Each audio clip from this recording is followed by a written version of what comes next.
Tahu nggak sih, hewan yang dipelihara secara bebas itu memiliki daging yang lebih tinggi protein dan juga rendah lemak.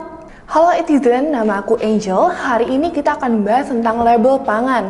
Tapi nggak kayak biasa tuh, kayak low sugar, low fat, atau low calorie. Tapi juga label pangan yang lain seperti fair trade, kemudian organic, non-GMO, dan lain-lain. Nah, kalian udah pernah tahu belum? Jadi, label pangan merupakan sarana komunikasi antara produsen dan juga konsumen atau pembeli pangan. Jadi, melalui label pangan itu, produsen memberikan informasi mengenai produknya dan juga sekaligus mempromosikan keunggulan dari produk mereka. Selain tertulis komposisi bahan dan juga nutrisinya, di label juga bisa loh dimasukin informasi lain. Salah satunya adalah proses produksi makanan atau minuman itu dibuat, dan juga sesuatu hal yang berhubungan dengan lingkungan. Jadi, kalau kalian makan produk pangan tertentu, kalian tidak hanya meningkatkan kesehatan tubuh kalian, tapi juga kalian aktif dalam memelihara dan juga melestarikan lingkungan hidup melalui mengkonsumsi berbagai produk dengan label berikut. Yuk kita ulik label apa aja sih yang mungkin kalian belum ketahui? Yang pertama ada label non-GMO. Jadi apa sih GMO itu? GMO merupakan singkatan dari Genetically Modified Organism atau organisasi yang dilalui rekayasa genetika. Nah, rekayasa genetika ini berfungsi untuk meningkatkan kualitas dari organisme tersebut. Contohnya pada tanaman. Tanaman yang melalui GMO artinya tanaman itu diusahakan untuk menjadi bibit unggul. Entah dia tahan cuaca ekstrim, tahan kadar garam tinggi, atau tahan hama sekaligus. Nah, adapun contoh tanaman yang sudah melalui GMO umumnya adalah beras, kedelai, dan jagung. Sayang sekali nih, GMO ini identik dengan dampak yang buruk terhadap lingkungan. Kenapa? Karena organisme baru yang dihasilkan dari rekayasa genetika itu bisa mengganggu keseimbangan ekosistem dan mengurangi keanekaragaman hayati. Kenapa? Karena tanaman hasil rekayasa genetika yang tahan terhadap cuaca ekstrim enggan untuk dimakan oleh serangga, dan serangga akan lebih memilih untuk makan makanan tanaman yang non-rekayasa genetika. Hal itu menyebabkan jumlah tanaman rekayasa genetika akan berlebih, dan juga tanaman yang non-rekayasa genetika akan berkurang. Tapi kalau dari sisi kesehatan, produk non-GMO atau GMO ini masih dalam perdebatan. Apakah dia itu buruk bagi kesehatan atau tidak?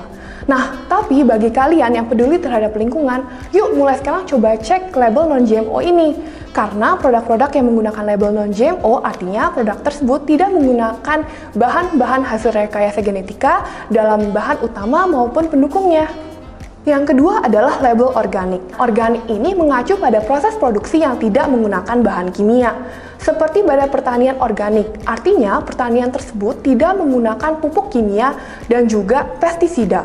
Atau peternakan organik, artinya hewan-hewan di peternakan itu tidak diberikan konsumsi hormon ataupun antibiotik. Selain itu, adapun produk organik adalah produk makanan atau minuman yang tidak menggunakan bahan kimia seperti bahan tambahan pangan atau bahan aditif yang mungkin kita kenal sebagai pengawet, perisa, pewarna, pengental, dan bahan tambahan pangan lainnya. Menurut USDA atau United States Department of Agriculture, ada beberapa tata nama pelabelan untuk organik ini. Yang pertama adalah 100% organik. Artinya bahan ini menggunakan 100% bahan dan juga alat produksi yang organik, tidak termasuk air dan garam. Yang kedua adalah label organik. Artinya bahan ini mengandung minimum 95% bahan organik, tidak termasuk air dan garam. Dan yang terakhir adalah label terbuat dari bahan-bahan organik. Artinya, minimum 70% bahan dari produk ini adalah organik, tidak termasuk air dan garam. Sama seperti GMO sebelumnya, produk organik ini juga masih dalam kontroversi apakah selalu lebih baik atau tidak dibanding produk biasanya. Tetapi ada jaminan kesehatan untuk produk organik ini. Yang pertama adalah produk organik ini pasti terbebas dari pestisida dan juga pupuk kimia. Selain itu, produk organik juga memiliki kandungan antioksidan yang lebih tinggi. Kenapa? Karena minimnya reaksi kimia antara vitamin, mineral, dan nutrisi yang ada di dalam pangan itu menyebabkan kandungan antioksidannya itu lebih terjaga. Label ketiga adalah label free range. Free range ini erat hubungannya dengan industri peternakan. Artinya apa sih? Artinya adalah jelajah bebas. Jadi, hewan-hewan di peternakan ini dibiarkan untuk di luar kandang, menjelajahi alam semesta, ya, dari menikmati sinar matahari, kemudian bergerak ke sana kemari, dan juga makan makanannya sendiri. Dengan metode jelajah bebas ini, hewan itu diperlakukan lebih baik, tidak stres, dan juga dia bisa mengonsumsi makanannya sendiri sesuai dengan insting alamiahnya. Jadi kenapa sih hewan yang tidak dikurung itu justru lebih sehat?